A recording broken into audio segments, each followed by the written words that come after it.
오줌 냄새의 원인인 암모니아. 이 암모니아는 고약한 냄새뿐만 아니라 독성까지 지니고 있습니다. 그런데 말입니다. 많은 사람들이 암모니아가 쓸모가 있다고 주장하고 있었습니다. 무슨 일이 일어났는지 알아보기 위해 과천과학관으로 향했습니다. 우리는 과천과학관에서 주기율표를 가장 먼저 발견할 수 있었습니다. 멘델레예프가 완성한 주기율표에는 다양한 원소들이 규칙에 따라 배열되어 있었습니다. 암모니아를 만들 수 있는 모든 원자들이 이 안에 들어 있습니다. 여기서 우리는 암모니아의 분자 구조를 직접 만들어 볼 수 있었습니다. 암모니아는 질소 한 원자와 수소 세 원자로 이루어져 있었습니다. 그렇다면 이 암모니아라는 물질은 언제부터 지구상에 존재하고 있었던 것일까요? 그 답은 자연사광에서 찾을 수 있었습니다. 지구가 형성될 당시의 상황과 대기 상태를 보여주고 있었습니다. 지구 형성 초기에는 대기 중에 수증기, 이산화탄소, 질소가 있었습니다. 그중 수증기는 비가 되어 내리고 이산화탄소는 바다에 녹아 들어갔습니다. 그래서 질소가 대기의 주성분이 되어 남아있던 수소와 결합해 암모니아가 생성되었습니다. 이런 원시대기를 재현한 실험이 있었습니다. 둥근 유리 안에 암모니아, 메탄, 수소 등을 넣고 번개를 모방하여 고압 전류를 흘려주었습니다. 그랬더니 아미노산과 같은 유기물질이 생성되었습니다. 아미노산은 여러분이 알다시피 단백질의 주성분입니다. 우리는 이 사실로부터 암모니아가 생명체 탄생에 중요한 역할을 했다는 힌트를 얻을 수 있었습니다. 그렇다면 이 암모니아는 대체 생명체 어디에 있는 걸까요?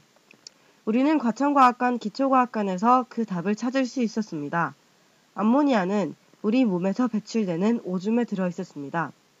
우리 인체에 있는 콩팥, 방광, 요도로 이루어진 비뇨기는 노폐물 배출을 담당하는 기관들입니다.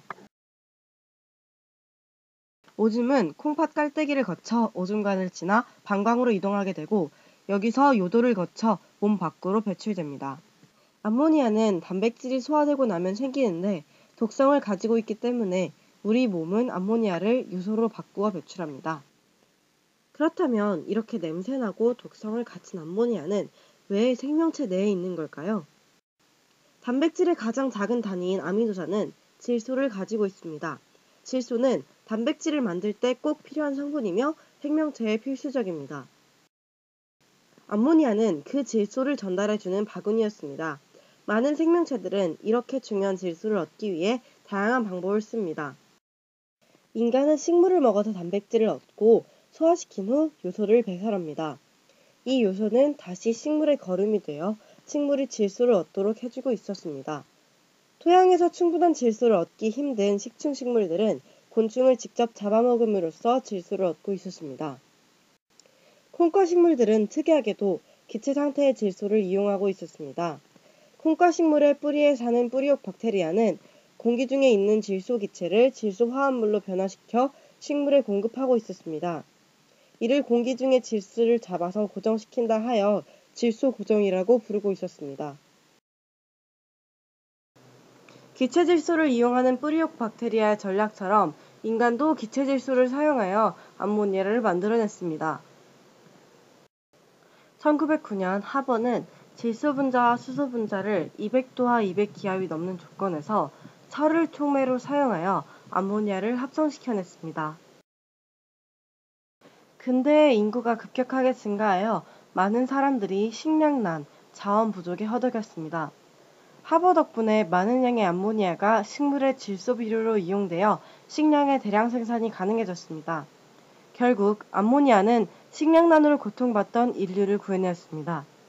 암모니아가 세상을 바꾸었던 것입니다.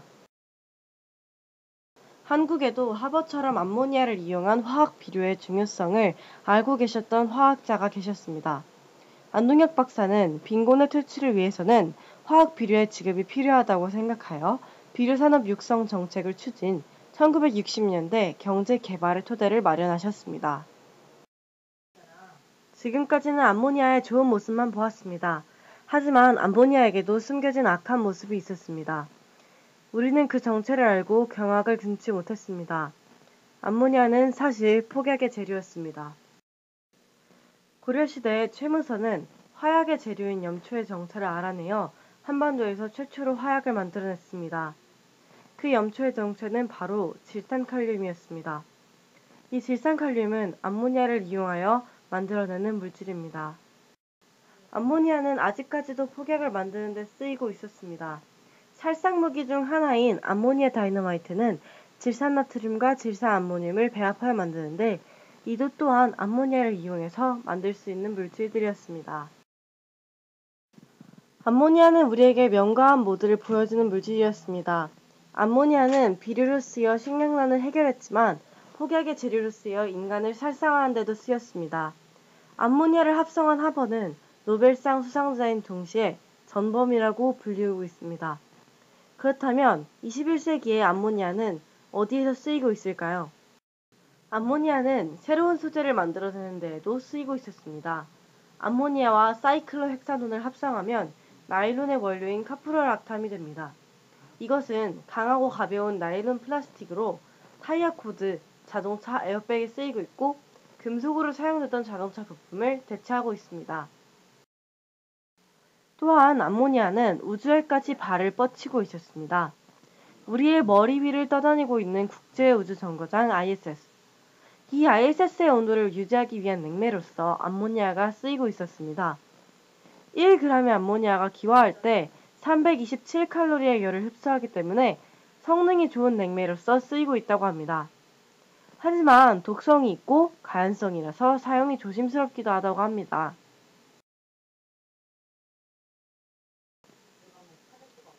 미래에는 암모니아가 화석연료를 대체할 물질로 쓰인다고 합니다. 실제로 한국에너지기술연구원은 암모니아 가솔린 혼소 자동차를 개발했다고 합니다. 이 암모니아 차는 기존 자동차에 비해 연소 후 발생하는 이산화탄소의 70%를 줄일 수 있어 친환경적이라고 합니다. 또한 수소에 비해 수송과 저장도 용이해 수소 자동차보다 더 현실적이라고 합니다. 그렇다면 암모니아와 함께하는 우리 미래는 어떤 모습일까요? 단단하고 가벼운 나일론 플라스틱으로 만든 초경량 자동차에 암모니아 연료를 넣어 이산화탄소 배출이 최소화된 친환경 자동차를 타게 될지도 모르겠습니다. 어쩌면 질소고정 박테리아를 이용하여 암모니아를 더 쉬운 방법으로 합성하게 될 수 있을지도 모릅니다. 어디 어느 곳에 암모니아가 숨겨져 있는지 우린 아직 다 알지 못합니다. 하지만 이 암모니아가 어쩌면 우리 미래를 이끌어 나갈 물질이 될지도 모릅니다.